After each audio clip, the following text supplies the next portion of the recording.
টেনশ্যনত মানে MRI ৰুমৰ সন্মুখত যাই পিনে থিয় হৈ আছে, মানে ইমান টেনশ্যন লৈছে। মানে আপোনাৰ অৱস্থা এনেকুৱা কিয়? MRI কৰিম এতিয়া। এইটো কি পিন্ধি লৈছে? ছায়া পিন্ধি আছে। আজি কেইদিন ধৰি আপোনালোকে চাই আছে প্ৰচণ্ড ৰ'দ আৰু গৰম দি আছে। 42 ডিগ্ৰী চেলচিয়াছ লৈকে মানে উষ্ণতা বাঢ়িছে। আৰু ইমান দিন পিছত মানে ইমান গৰমৰ প্ৰচণ্ড গৰমৰ মাজত আজি হঠাতে বৰষুণ দিলে। মানে এনেকুৱা লাগি আছে যে ঠাণ্ডা আহি গ'ল আজিৰ পৰা। আৰু আমি এতিয়া আহিছোঁ বৰপেটা চিভিল হস্পিটেলত। কিয় আহিছোঁ, কি কাৰণত আহিলোঁ, গোটেইখিনি বস্তু আপোনালোকক জনাম। আৰু মানে কেইদিন ধৰি বহুত টেনশ্যনত আছোঁ, চিন্তাত আছোঁ যে কি হ'ল হঠাতে। আপোনালোকে ভিডিঅ'টো গোটেইখিনি চাব। আৰু এয়া চাওক বেমাৰী, আপোনাৰ কি হ'ল হঠাতে এনেকুৱা? নাজানো কি হ'ল, মোৰ মানে অলপ অসুস্থতা বোধ কৰি আছোঁ আৰু আপোনালোকৰ ওচৰত দোৱা বিচাৰিছোঁ। আপোনালোকে চবেই মোৰ কাৰণে দোৱা কৰিব। অলপ বেমাৰত ভুগি আছোঁ কেইদিন ধৰি, চবকে জনোৱা হোৱা নাই, মোৰ ফলোৱাৰ্ছসকলক জনোৱা হোৱা নাই। কিন্তু আচলতে কি কাৰণত হ'ল মোৰ এনেকুৱা হঠাৎকে মোৰ ইমান ইউৰিক এচিড? মই কালি বহুত ভয় খাই গৈছিলোঁ। কেনেকে জানে, মই ডিউটিত গৈছোঁ, হঠাতে আপোনাৰ ষ্টৰি চাই পিনে মানে মই হৈ গৈছোঁ। চবে মানে অলপ মোৰ কাৰণে দোৱা কৰি আছে, কি হৈছে বুলি হঠাৎকে এইটো সুধি আছে। তো আজি অলপ ভাল লাগি আছে, কাৰণ এই প্ৰচণ্ড গৰমৰ মাজত বৰষুণ দেখা পাইছোঁ। এয়া বৰষুণ পৰি আছে আৰু আমি আহিলোঁ কলগাছিয়া চিভিল হস্পিটেলত। আৰু হাতত আছে এয়া মোৰ ৰিপৰ্টকেইটা। এতিয়া ডক্টৰক দেখুৱাব লাগে। আপোনালোকক লৈ যাম এতিয়া। ডক্টৰে কি কয়, কি হৈছে, কি কৰিব লাগিব, গোটেইখিনি আপোনালোকৰ মাজত ক'বলৈ চেষ্টা কৰিম বা জনাবলৈ চেষ্টা কৰিম যে আপোনালোকে এনেকুৱা প্ৰব্লেমত পৰিলে কি কৰিব। আপুনি মৌচুমী লৈ আছে মোৰ কাৰণে, বা শ্লিপ লৈ আছে, আৰু শ্লিপ লোৱাৰ পিছত ডক্টৰে মাতিছে, আমি যাম তাৰপিছত। চাওঁ আমি যোনজন ছাৰক দেখাম, এই ছাৰে এইটো ৰুমত ডিউটি কৰি আছে আৰু ছাৰৰ ওচৰত এতিয়া যাব লাগে। ষ্টাৰ্ট কেনেকৈ হয়? মোৰতো বেছি হৈ গৈছিল ৰিপৰ্টত। কিমান হৈছিলে? 7.8.7। মোৰ বহুত বাঢ়িছিল না। নৰ্মেল কিমান থাকিব লাগে? 3.4 এনেকুৱা নৰ্মেল থাকিব লাগে, কিন্তু মোৰ নৰ্মেল নাছিলে, মোৰ বহুত বেছি আছিলে। ভিতৰৰ পৰা ডক্টৰ দেখাই, ডক্টৰে এতিয়া কৰিব দিলে আমাক MRI কৰাৰ কি কাৰণ? মানে গোটেই বডি না? MRI কৰিলে গোটেই বডি? আচ্ছা।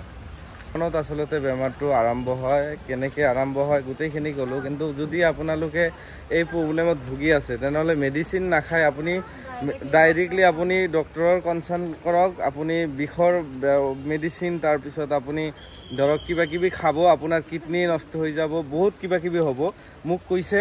গতিকে এতিয়া আমি যাম বৰপেটা কেঞ্চাৰ হস্পিটেলত। গোটেইখিনি ভিডিঅ'টো মই ভবা নাছিলোঁ যে আচলতে ভিডিঅ'টো আৰম্ভ কৰাৰ পিছত ইমানখিনি গুৰুত্বপূৰ্ণ হ'ব, কিন্তু এতিয়া আপোনালোকে গোটেইখিনি চাব লাগিব। গুৰুত্বপূৰ্ণ হ'ব কাৰণ আপোনালোকে কেনেকৈ কি কৰিলে এই সমস্যাৰ পৰা আপুনি সমাধান পাব। মই এতিয়ালৈকে সমাধান পোৱা নাই, চেষ্টা কৰিম।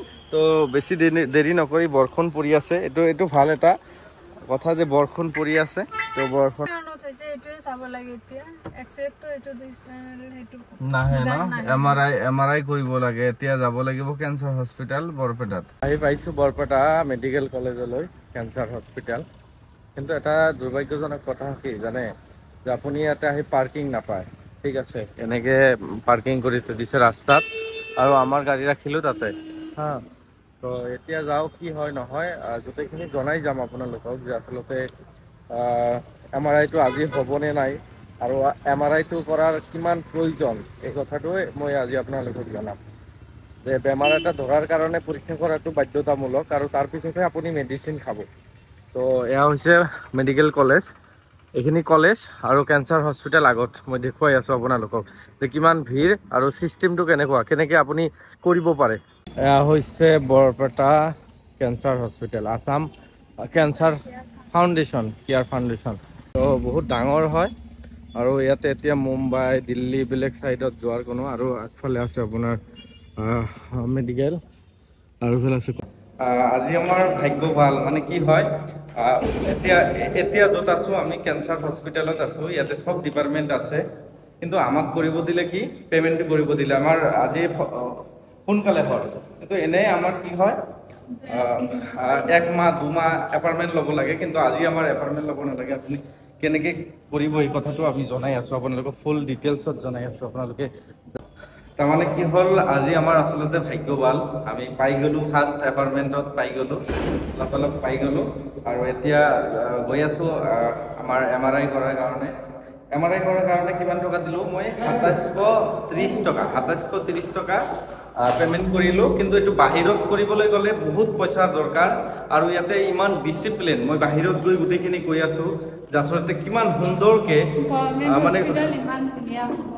মানে অসমত এনেকুৱা চিষ্টেম হস্পিটেল মানে মই একদম খুব কম দেখিছোঁ আৰু এয়া মোৰ হাতত ৰিচিপ্ট এতিয়া MRI কৰাৰ কাৰণে গৈ আছোঁ এই চাওক মানে ইয়াতে দেখাই আছে মৌচুমী যে আচলতে MRI কৰিলে কি বেমাৰ ধৰা পৰে ন মৌচুমী আৰু আমাৰ কি অসুবিধাৰ কাৰণে MRI কৰিব লাগে তো পেইন হৈ থাকিলে মানে ইয়াত কেতিয়াবা ইয়াত যিটো লাইগন থাকে এইটো শুকাই যায় তাৰ গ'লে দুটা হাত যেতিয়া হাড় মানে ঘৰ খায় তেতিয়া পেইন হৈ তেতিয়া কোনটো বা হ'ল আপোনাৰ চাওক কি হয় ন এটা সন্দেহমূলক দিছে আমাক বহুত চিন্তা হৈ আছে এতিয়া মানে যাব লাগে ৰিচিপ্টটো পঠাই দিছোঁ আৰু বহুত বেমাৰী হ'লেও বহুত এটা ভাল সুবিধা আছে ইয়াতে মোৰ এইকাৰণে ভাল লাগিছে আৰু প্ৰশংসা কৰিব লাগিব না মৌচুমী যে আমি লগালগ মানে বাহিৰত নহয় মানে গভৰ্ণমেণ্টত এনেকুৱা সুবিধা পাইছোঁ বহুত ভাল এইটো আচলতে চেণ্ট্ৰেল গভৰ্ণমেণ্টৰ হয় ন প্ৰজেক্টটো চেণ্ট্ৰেল গভৰ্ণমেণ্টৰ হয় তো ভয় খাই আছোঁ নাজানো কি হয় ফাৰ্ষ্ট টাইম না ইমান প্ৰব্লেমত ভুগি আছোঁ ট্ৰিটমেণ্ট আছে চবে বহি আছে ইয়াতে MRI কৰাৰ কাৰণে তো বাহিৰত গৈ আচলতে গোটেইখিনি কেনেকৈ আপুনি কৰিব বা প্ৰচেছখিনি প্ৰথম ফাৰ্ষ্ট টাইম আহিছোঁ তো গোটেইখিনি আমি প্ৰচেছখিনি ক'ম যে আপুনি কেনেকৈ কৰিব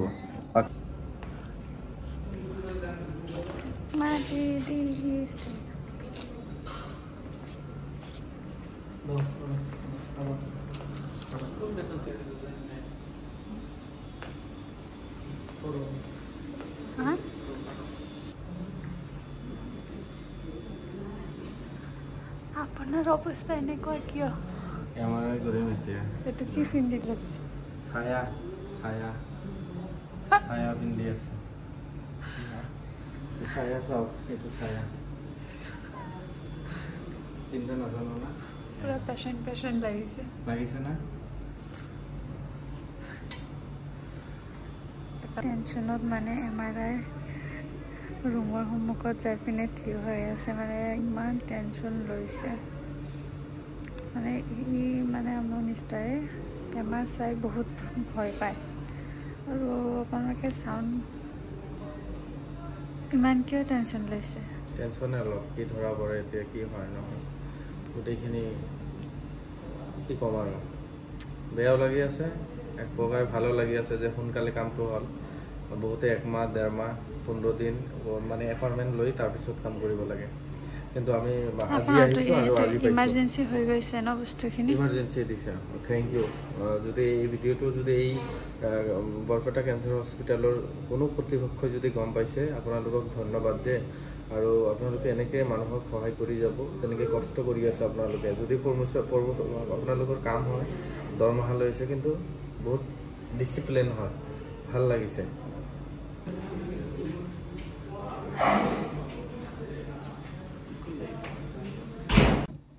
মই নিষ্ঠৰত কৈ আছিলোঁ যে ভয় নাপাওঁ এতিয়া মোৰ নিজৰে ভয় লাগি আছে মানে বেলেগ একো ভয় লগা নাই এতিয়া ভয় লাগিছে মানে ৰিপৰ্টত কি বা ওলায়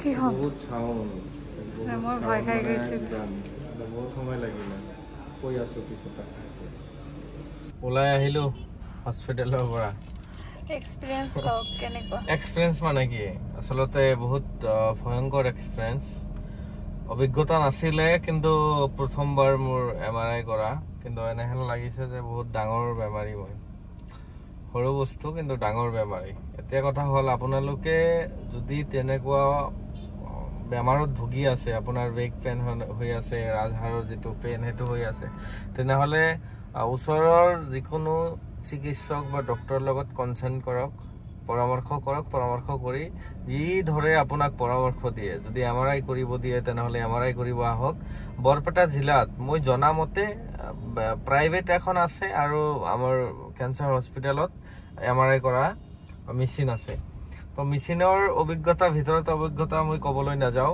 কিন্তু আপুনি ইয়াতে আহি এপইন্টমেন্ট ল'ব লাগিব আপুনি নাম ভৰ্তি কৰিব লাগিব তাৰ পিছত যদি হেদিনা হয় সম্ভৱ হয় কৰি দিব দিনত 5টা কৰি 6টা কৰি কৰে আৰু যদি আপোনাৰ 15 দিন বা আমাক ফাৰ্ষ্টত কোন দিনা দিছিলে 3 তাৰিখত দিছিলে 3 তাৰিখত নহয় ৰিকুৱেষ্ট কৰিলো অনুৰোধ কৰিলো তাৰ পিছত ভালদৰে বিহেভ কৰিলো আমাক কৰি দিলে আজি কৰি দিলে কিন্তু ৰিপৰ্ট দিব 3 দিন পিছত তো আপোনালোকে আহি নিজৰ নামখন এন্ট্ৰি কৰি তাৰ পিছত সময় দিয়া মতে তেনেকুৱাকে আপোনালোকে কৰিব পাৰিব আৰু এটো কৰাৰ দৰকাৰ বুলি নিহি বহুত ভাবিব যদি আপোনাৰ বেক পেইন হৈ আছে তাৰ পৰা বহুত ডাঙৰ বেমাৰ হ'ব আপোনাৰ শৰীৰত তো এই কাৰণে আপুনি কৰাটো বাধ্যতামূলক আপুনি কৰি লওক আপুনি যদি বাহিৰত কৰে তেনেহলে 10000 এটা লব এটা পৰীক্ষাৰ কাৰণে 10000 লব আৰু এইখনত আহিলে আপোনাৰ মোৰ লৈছে কিমান 2730 টকা লৈছে কম আধা কম দামত পোৱা যায়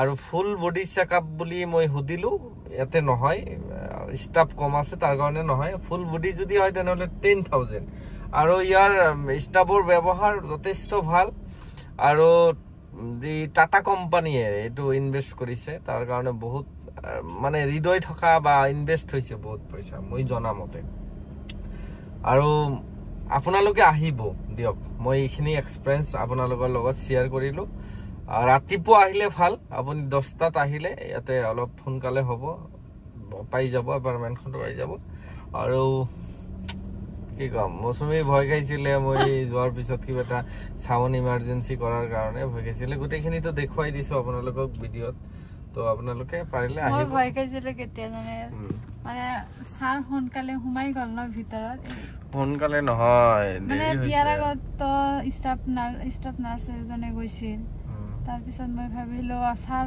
হঠাতে দৌৰি গল মই ভাবিলো কি হল আকৌ সেইকাৰণে ভয় খাই গৈছিল একো নহয় থ্যাংক ইউ আসিলো কলগাছিয়াৰ পৰা মই ভবা নাছিলো যে আজিয়ে বৰপেটালৈ আহিব লাগিব আৰু আপোনালোকক আজিয়ে টেষ্ট কৰিব পাৰিম আজিয়ে পৰীক্ষা কৰিব পাৰিম ভবা নাছিলো তো আজি বাই বাই আজিৰ ব্লগৰ পৰা বিদায় লওঁ নেক্সট ব্লগৰ কাৰণে ইনফৰমেশন টিপ কিবা এটা তথ্য ব্লগ আমি আপোনালোকৰ লগত আপোনালোকে ভালে থাকক কুশলে থাকক দোয়া কৰিছো সবৰ কাৰণে থ্যাংক ইউ সো মাচ